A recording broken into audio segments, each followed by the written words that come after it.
Some say the 1966 NCAA championship game changed the sport of basketball forever. Others feel it even changed a nation. You see, an all-black team had never played an all-white team in the NCAA title game, much less beaten one.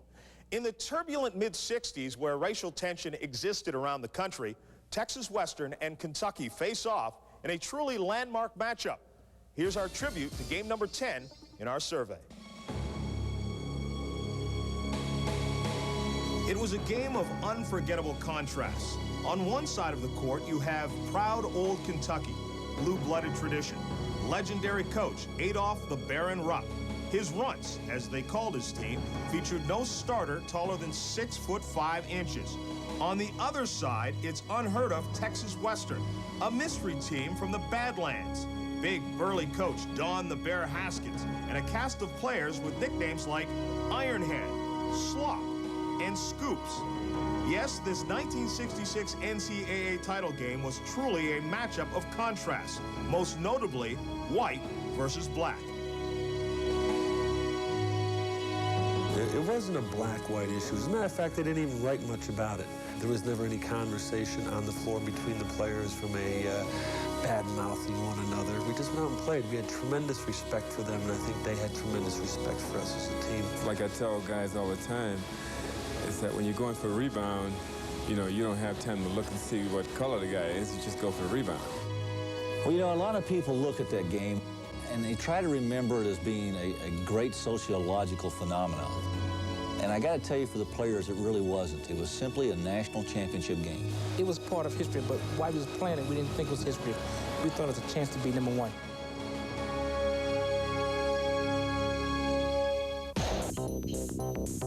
Top-ranked Kentucky enters the final as favorites to earn Coach Rupp his 5th championship. This Wildcat team, reported to be the Barons' favorite, is led by stars Pat Riley and Louis Dampier. They finished the season with only one loss, utilizing their quickness to compensate for their lack of height. Nobody really knows how good the Miners are. Though they finished the season with an impressive 27-1 record, most of their wins are against weak opponents. Their main strength is their tenacious defense. Texas Western leads the nation in rebounding behind 240-pound center David Big Daddy D. Lattin. From the opening tip, Texas Western flexes its muscle. The Miners work the ball around to Lattin, who slams it home. Kentucky's 1-3-1 trapping zone is clearly overwhelmed against the Miners' aggressive offense. With 10 minutes to play in the first half, Bobby Joe Hill makes his own statement with back-to-back steals for layups. Though the Miners are outplaying Kentucky on both ends of the court, Rupp's runs keep it close, trailing by only 3 at the half. Riley and Dampier keep the Wildcats in the game with their outside shooting, as they both finish with 19 points. Though Kentucky makes it respectable, Texas Western is clearly the better team. Bobby Joe Hill shows his defensive quickness with this steal as he takes it down the court for 2 of his 20 points. David Lattin dominates with 16 points and 9 rebounds as the Miners win the title game 72-65. The 9th greatest game of all time per our survey features a galaxy of superstars. Patrick Ewing, Eric Sleepy Floyd, Sam Perkins, James Worthy, and yes, Michael Jordan. These great players lived up to their billing by producing a classic game, 17 lead changes, a clutch-winning shot, a bizarre last-second steal, and enough spectacular plays to fill a highlight reel. So let's go back to 1982, the Louisiana Superdome, and the NCAA title game between Georgetown and North Carolina. In his 21 years as head coach, North Carolina's Dean Smith visited the Final Four 6 times, but had never won the national championship. However, in 1982, he enters the title game with one of the most talented teams in college hoops history, Sam Perkins, James Worthy, and freshman sensation Michael Jordan. Standing in Smith's quest for his first title is another freshman phenom, Georgetown's Patrick Ewing. 61,000 fans packed the Louisiana Superdome to watch the 31-2 Tar Heels battle the 30-6 Hoyas. Ewing is so pumped up for this title game, he goaltends the Tar Heels' first 2 shots. Here's James Worthy, and that'll be another goaltending. With Eric Sleepy Floyd hitting from the outside, Georgetown jumps out to a 12-6 lead.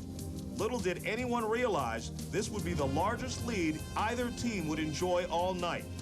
North Carolina answers back. James Worthy scores 12 straight points as the Tar Heels tie the score at 22. Worthy is unstoppable on offense, scoring on a variety of shots against the taller Hoyas.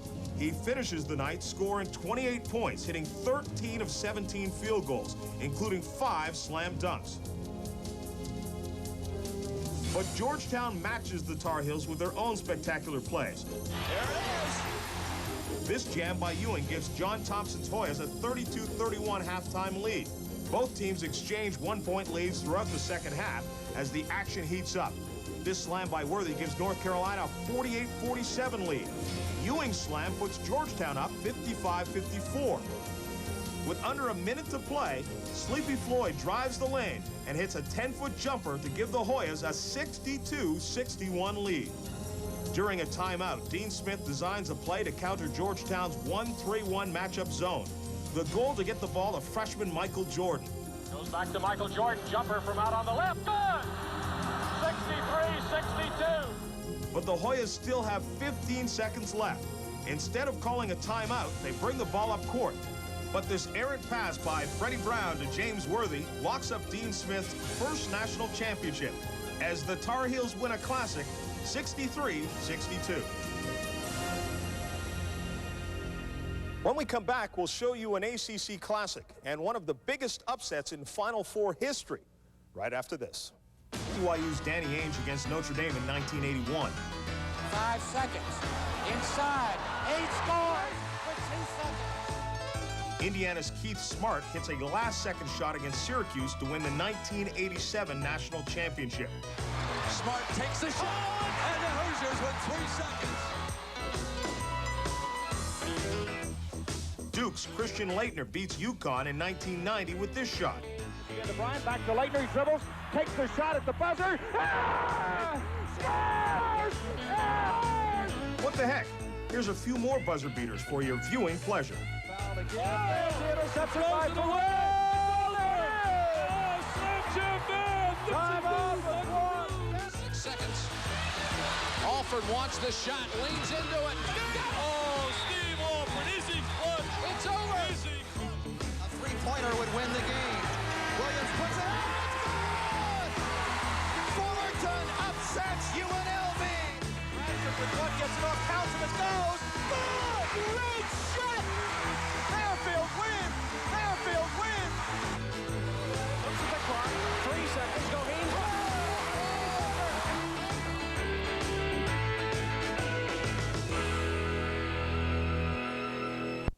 ACC game of all time. However, anyone who was there the evening of March 9th, 1974 would probably tell you it was the greatest game ever played. The nation's top-ranked team, North Carolina State, faces Maryland for the conference title.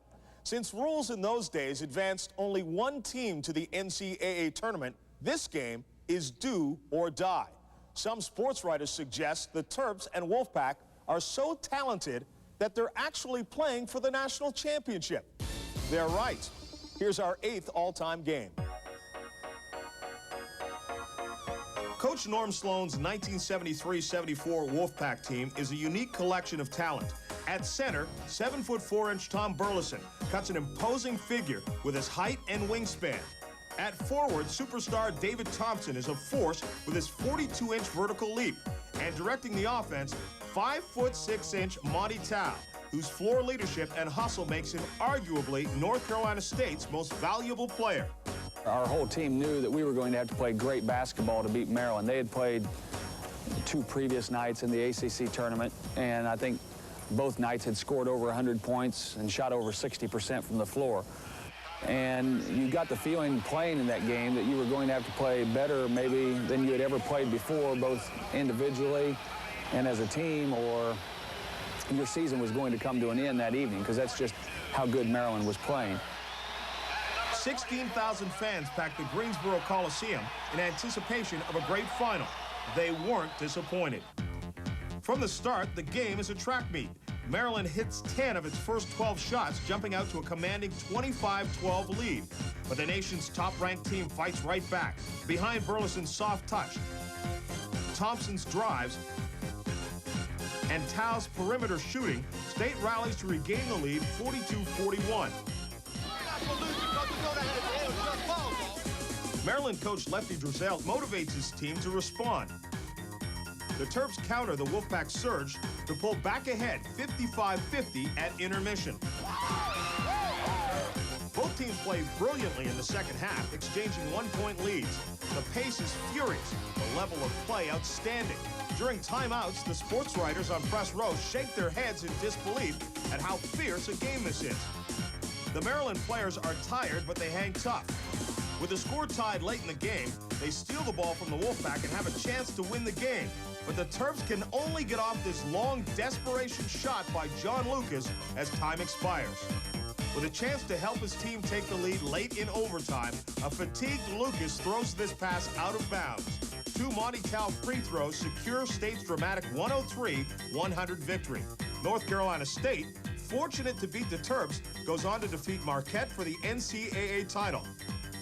I still feel at this point that if Maryland would have won that game, that they would have gone on to win the national championship. So it was just, as many people remember, maybe the greatest game that was ever played in the history of college basketball, and I'm just very happy that I was a part of it on the court.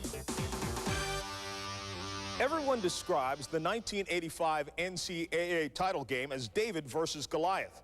No one gives Villanova much of a chance against mighty Georgetown. In fact, the Cats are an unheard-of 9.5-point underdog in a championship game. Villanova coach Rollie Massimino states before the matchup that his team would have to play a perfect game in order to defeat the Hoyas. Well, on April 1st, 1985 in Lexington, Kentucky, the Villanova Wildcats play as close to a perfect game as possible, pulling off one of college basketball's greatest upsets. It's a Big East extravaganza at the '85 NCAA Finals. Georgetown's John Thompson brings his Hoyas to their third NCAA title game in the last 4 years. Although this is Rollie Massimino's first Final Four ever, he has his Wildcats believing they can pull off the upset. I don't think there was anyone that really felt we could win the game except our players and the coaching staff. I thought we had to control the tempo of the game. We had to make sure that we believed in what we could do. We had to also play to win instead of playing not to lose. This will be the third time Georgetown and Villanova will face each other this season.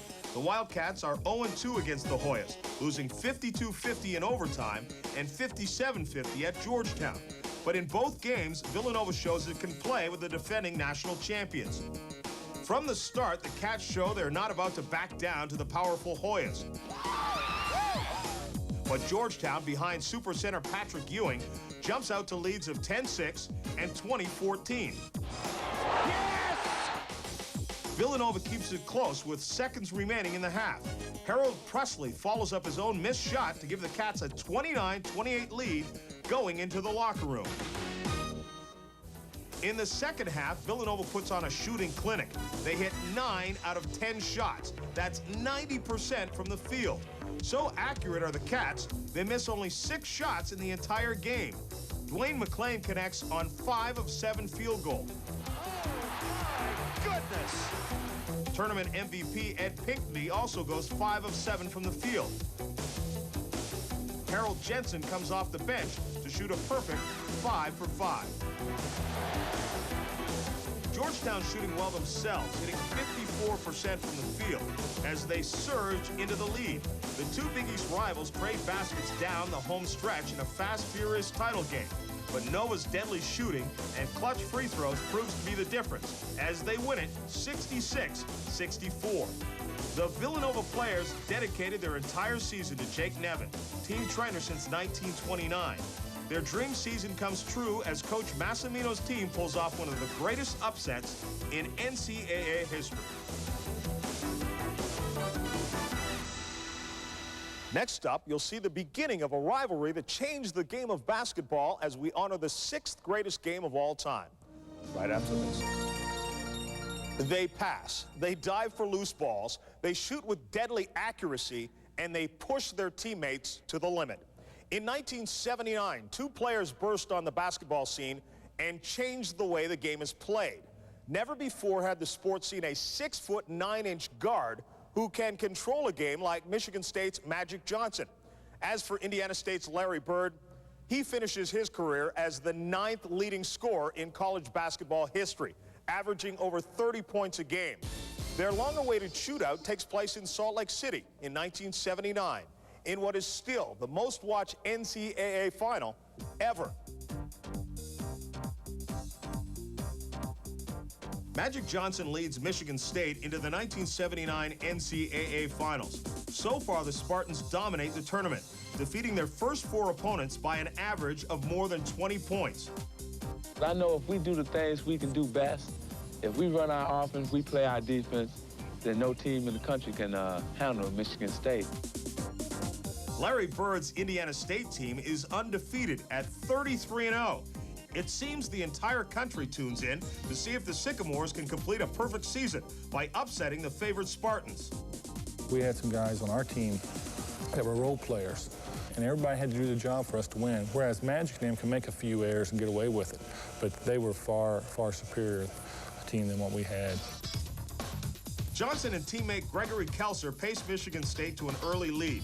Kelser drives the baseline against Bird to score. Magic shows his talent by grabbing this rebound, dribbling the full length of the court, and scoring on this drive. Magic Johnson with the ball. Bird, on the other hand, is nursing a sore thumb. He hits only 4 of 11 shots in the first half, but most of Bird's troubles can be credited to the Spartan swarming defense. Never in his career has Bird had to work so hard, so long to get off a shot. Michigan State's game plan of switching defenses on Bird is working. The Spartans lead comfortably 37-28 at the break. Michigan State keeps the pressure on in the second half behind the shooting of guard Terry Donnelly. While the Sycamores concentrate on Kelser and Johnson, Donnelly hits 5 out of 5 shots from the outside, extending the Spartans' lead to 16. Just when it looked like Michigan State was going to win going away, Kelser picked up his 4th foul, and momentum changed, and changed quickly. The Sycamores battle back behind the clutch shooting of guard Carl Nix to close the lead to 8. Larry Bird finally finds the range. With this shot, Indiana is down only 6. Spartan coach Judd Heathcote is furious and inserts Kelser back in the game. It isn't long before Kelser finds Magic on a backdoor play for a slam dunk to stop the Sycamores' rally. Johnson is fouled in the air and hits 2 free throws to complete a 4-point play. It's all over. This full-court pass from Johnson to Kelser puts an exclamation point on the final score. The joyous Spartans win the national championship, going away 75-64 to end Larry Bird's dream season. Delighted hoop fans across the country get their first glimpse of what will soon become a great basketball rivalry, Bird versus Magic. When we come back, you'll see a triple overtime classic that featured a 7-foot 1-inch superstar sensation. This flashback looks at the 1973 NCAA title game between UCLA and Memphis State. Bruin center Bill Walton is unstoppable as he scores 44 points, hitting 21 out of 22 shots from the field.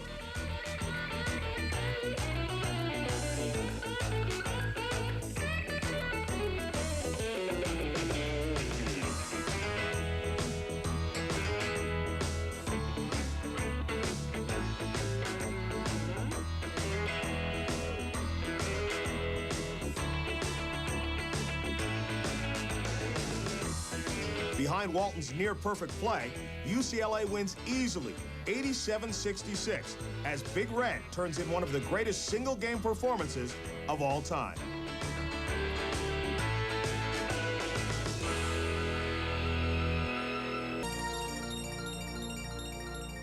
Our 5th greatest game has just about everything in it. 3 overtimes, a fight between the coaching staffs, a jump ball between a 5'11 guard and a 7'1 center, and goats and heroes galore. On March 23, 1957, undefeated North Carolina tips off against Wilt Chamberlain and the Kansas Jayhawks for the NCAA title. Even though the Tar Heels are ranked #1 in the country, they're still 10-point underdogs going into the game. Such is the respect for Chamberlain and the fact that the Jayhawks are playing in their backyard, Kansas City. Few, though, could have predicted just how great this game would be. 1957 saw the emergence of Wilt Norman Chamberlain, the 7-foot 2-inch sophomore center from Kansas. Nicknamed the Big Dipper, Chamberlain averages just under 30 points per game as he leads the once-beaten Jayhawks into the NCAA Finals versus top-ranked North Carolina. Tar Heel coach Frank McGuire has a multi-talented team with 6-foot 5-inch hotshot Lenny Rosenbluth, Joe Quigg, Bob Cunningham, Pete Brennan, and Tommy Kearns. North Carolina enters the title game with a perfect 31-0 record. Their dream season almost came to an end in the semifinals as they survived a triple overtime marathon against Michigan State. Just about everybody feels the Tar Heels are too tired to bounce back after their emotional win over the Spartans, especially since they now have to face the agile young giant from Kansas in the finals. However, Carolina triple teams Chamberlain, and paced by the streak-shooting Rosenbluth, they lead 29-22 at intermission. In the second half, Wilt finally breaks free from the zone as Kansas makes a move for the title. To make matters worse for North Carolina, Rosenbluth fouls out with 1:45 to play and Kansas leading by 2. Only a late free throw by Tar Heel senior Bob Young, his only points in the game, sends the hard-fought contest into overtime. Both teams scored 2 points in the first overtime. The second OT goes scoreless.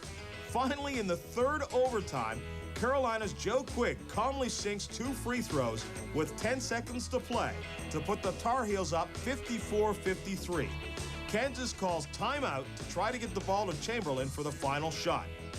Parker. Parker throws a long one into the left side. They feed it into Stilt, and it's stepped away from Stilt, and we win! 54-53, North Carolina did it! Incredibly, North Carolina wins its second straight triple overtime game. The Tar Heels complete a perfect season at 32-0 as they earn a place as one of the game's greatest championship teams. Up next, you'll see an amazing winning streak come to an end and a buzzer-beating dunk that will live forever as we continue to count them down to number 3. As this flashback illustrates, there are comebacks and then there are comebacks. In 1994, LSU leads Kentucky by 31 points, 68-37, with 15 minutes to play in the game. After the Wildcats call a few quick timeouts, here's what happens. Wheels on Brandon. Tough move and strong for Roderick Rose. They cut it to 20, as silly as that might sound. McCarty for 3. He's got a couple tonight. Now he's got 3 of them. Things are starting to fall Kentucky's way now. The crowd starts to Simon Harrison. Brasso's going to square for another one. Jeff can shoot it out. Here they come. They throw it away, and McCarty cuts it to single digits. Unbelievable the way they come back. Can cut it to 6 if that goes, and it does. Oh, my. Crowd asking for a defensive stop now from LSU. Delp goes up for 3, and he gets it. Kentucky is on fire. Each team with 13 trades.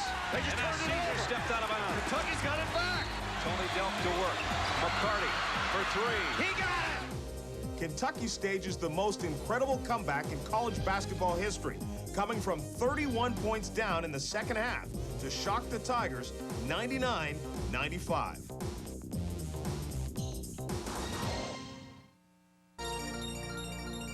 From 1971 to 1974, the UCLA Bruins are unbeatable. 88 straight games, the longest winning streak in college basketball history.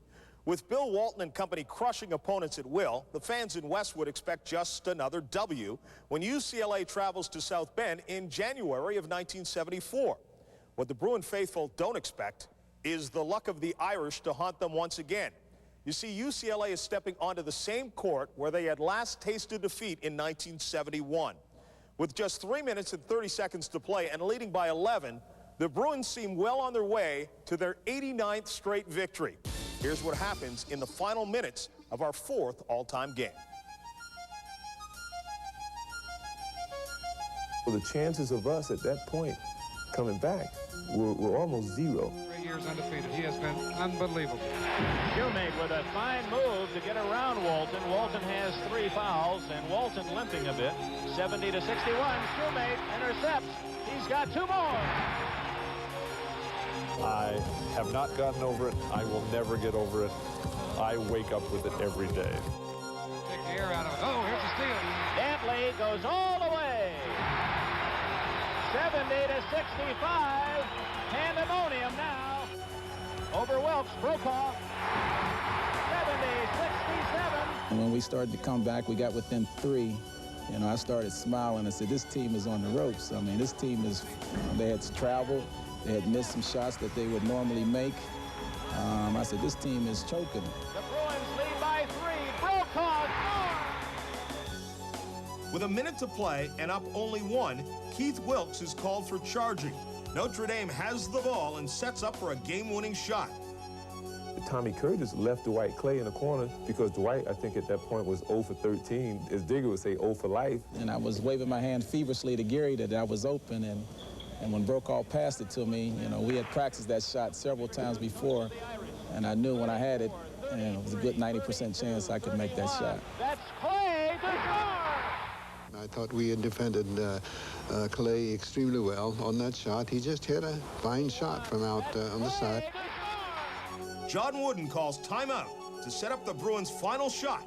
Here's what happens. Notre Dame 71, UCLA 70 with 6 seconds left. Into Walton. He can't score. Kurnovich, Myers, Chaminade. It's all over. Notre Dame has won the game. The #1 ranked UCLA Bruins have been upset by the Irish of Notre Dame. 71-70, the longest winning streak in collegiate sports history has ended where it began 3 years ago.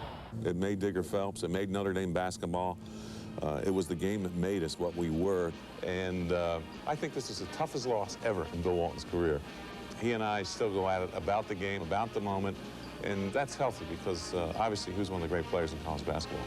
Anybody that could get me humming the Notre Dame fight song after we lost that game, how disappointing, how embarrassing. As Coach Wooden told us each and every day, don't beat yourself. Well, we beat ourselves, and I've been struggling with that the rest of my life.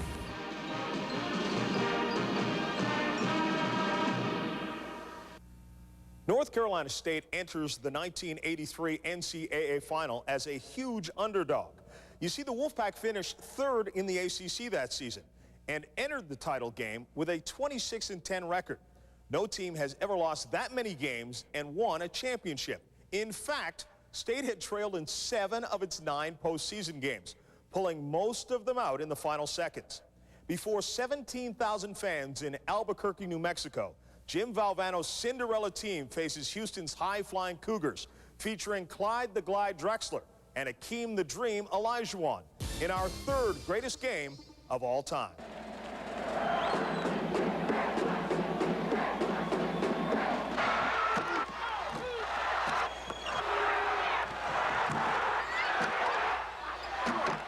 If I slam a jam, everybody in America said there is no way. Akeem the Dream, Clyde Drexler, there's no shot. It's at NC, no contest. North Carolina State Cinderella, it's over, baby. You couldn't tell it to my guy, Jimmy V. Jim Valvano and his gang, they were ready to play. One of the greatest achievements in all of college basketball, North Carolina State, because they had to win 3 in a row in the ACC just to get in the tournament. As the game tips off, many experts predict Jim Valvano will have his cardiac kids take the air out of the ball to control the tempo. They're wrong. Valvano's strategy is just the opposite. The Wolfpack attacked the Cougars, jumping out to a 6-0 lead. Houston center Akeem Olajuwon counters with his own one-man show, blocking shots on defense and scoring at will on offense. State goes to its perimeter game. Behind Thurl Bailey's shooting, the Wolfpack extend their lead to 7 in the first half.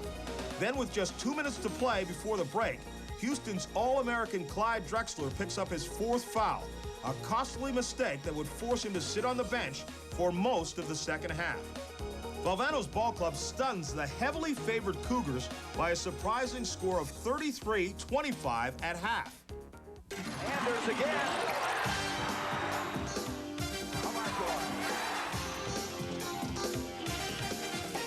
Houston comes out firing in the second half. Olajuwon leads his team to 10 straight points, quickly wiping out the Wolfpack lead. The momentum is now clearly in the Cougars' favor. Jim Valvano is forced to use another timeout. The Cougars are on a 15-2 run and have out-rebounded NC State 12-2. With his troops tired from their all-out assault, Cougar coach Guy Lewis goes to a spread offense to work the clock. But the slowdown tactic backfires. Wolfpack guards Sidney Lowe and Derek Wittenberg make some key steals and hit a number of clutch shots from the outside. The momentum is now back in State's favor. With just seconds remaining, Valvano calls timeout and sets up a play for a spread offense to work for the game's final shot. Here's what happens. Down to 7 seconds. You can see the time. Wittenberg. Oh, that's a long ways. They won it! On the dunk. Lorenzo Charles' dramatic dunk completes a storybook season for the Wolfpack as they win 54-52 to capture the 1983 national championship. When we come back, you'll see a spectacle that was billed as the game of the century.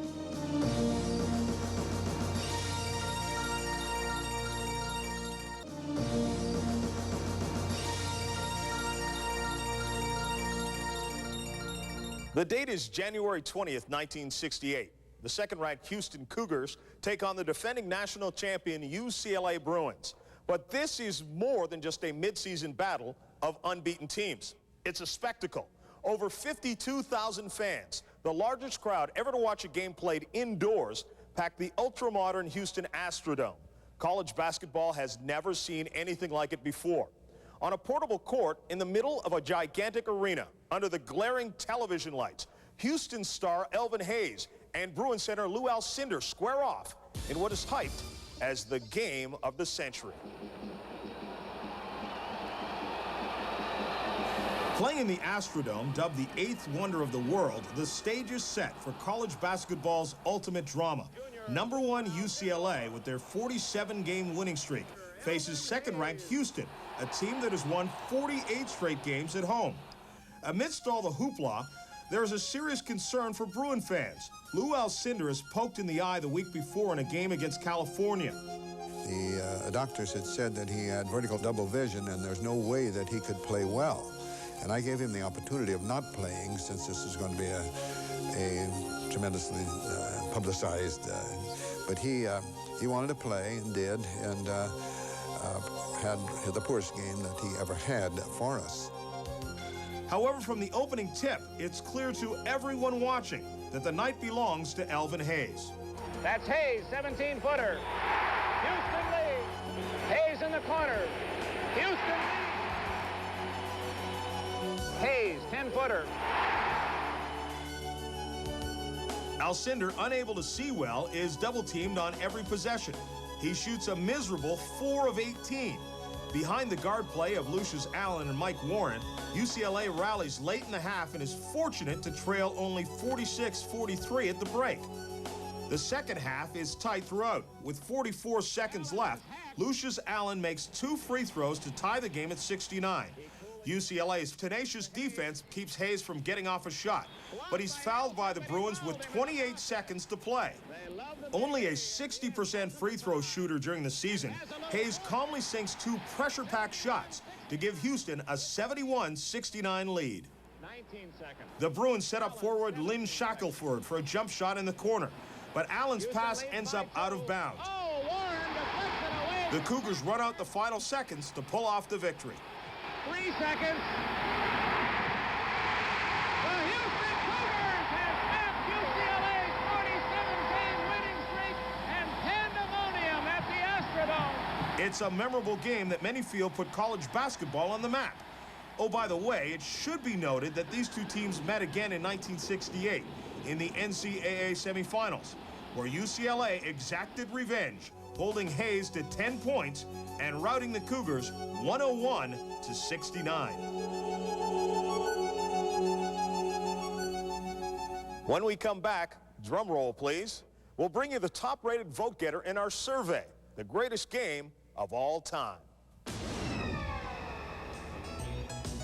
Ralph Sampson, the country's top college player, and his Virginia Cavaliers, the nation's #1 ranked team, take on underdog Chaminade University in 1982 in what looks like a huge scheduling mismatch.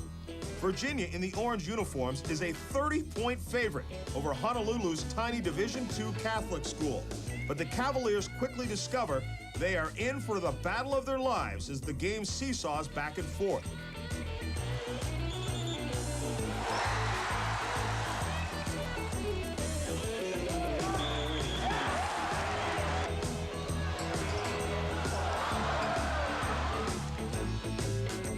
Playing late at night, Hawaiian time, most of the country is asleep as Chaminade ambushes the Cavaliers.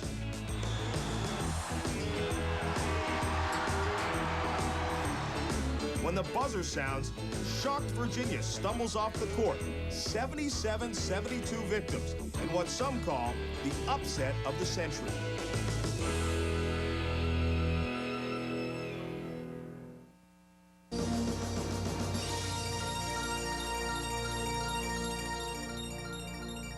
They scrape, claw, and battle each other for 45 minutes. Like two prize fighters standing toe-to-toe, giving and taking each other's best shots. On March 28, 1992, in the Spectrum in Philadelphia, Duke and Kentucky, two schools filled with basketball tradition, play a game for all the ages. Dramatic, skillful, uplifting, and heartbreaking. Rick Pitino's Wildcats and Mike Krzyzewski's Blue Devils leave everything they have on the court that night. And at the end, it all comes down to one amazing shot. A shot heard round the world. Here's our tribute to college basketball's greatest game. East Regional Finals, 1992. A game between two basketball programs with great traditions. Duke is the defending national champions. They are ranked #1 for 18 straight weeks during the regular season. Coach Krzyzewski's team is probably his most talented ever. Hurley, Leitner, Hill.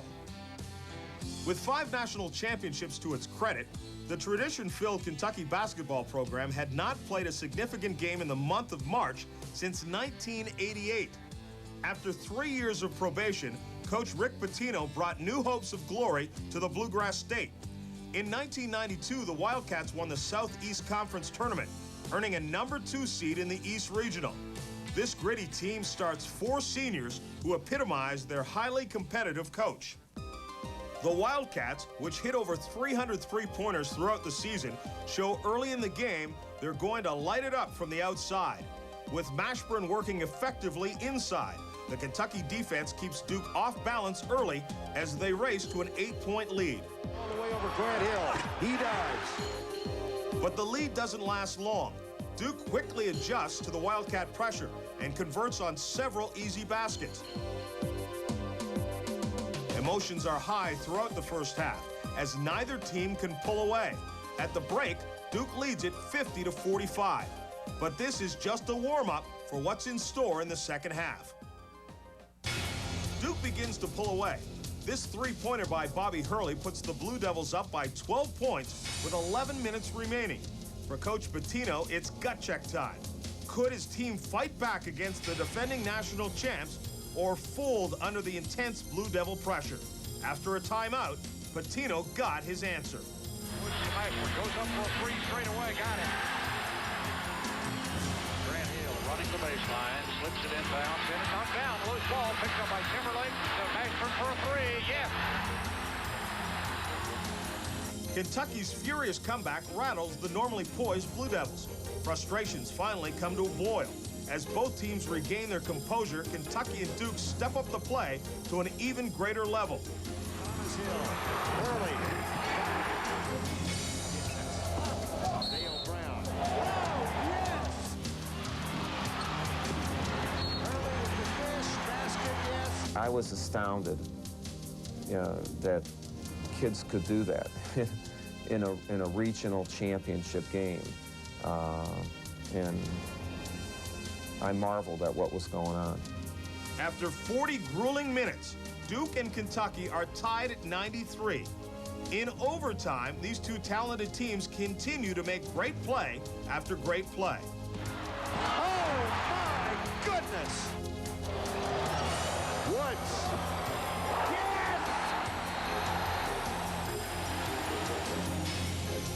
With 3 seconds to play, Sean Woods banks in this shot to give Kentucky the lead at 103-102. But there are still 2 seconds left to play. Early up the floor with Leitner. They throw it to the left of the floor. Leitner catches, comes down, dribbles, shoots, scores! Christian Leitner has hit the bucket at the buzzer. The Blue Devils win it, 104-103. You had more than one guy from each team making big plays. You had a number of guys out there making big plays. And that's what makes great games.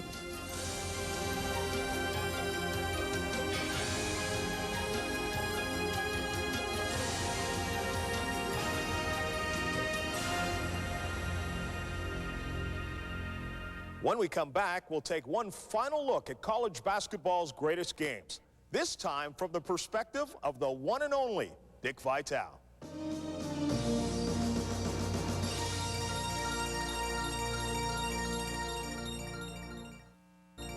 Now that we've shown you how our survey ranked the greatest games of all time, we thought it would be appropriate to look at some of the classic matchups that didn't make our list.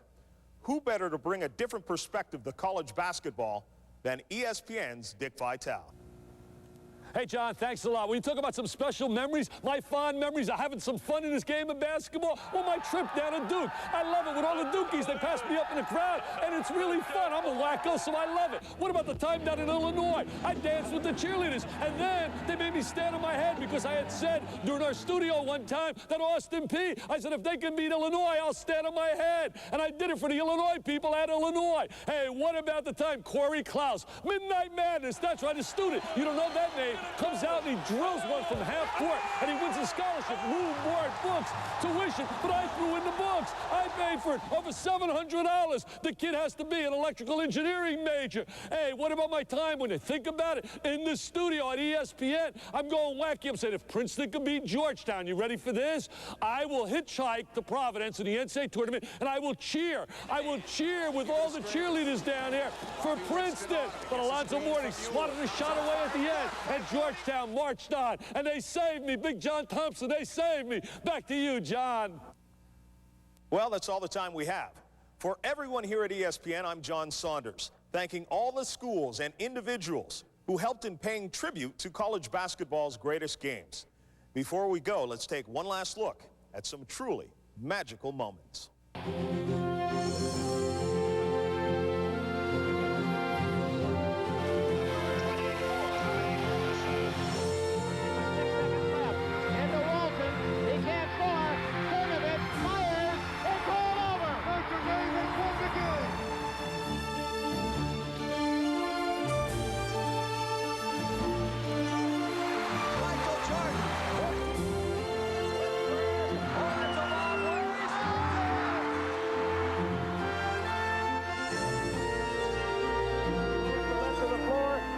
Catches, comes down, dribbles, shoots!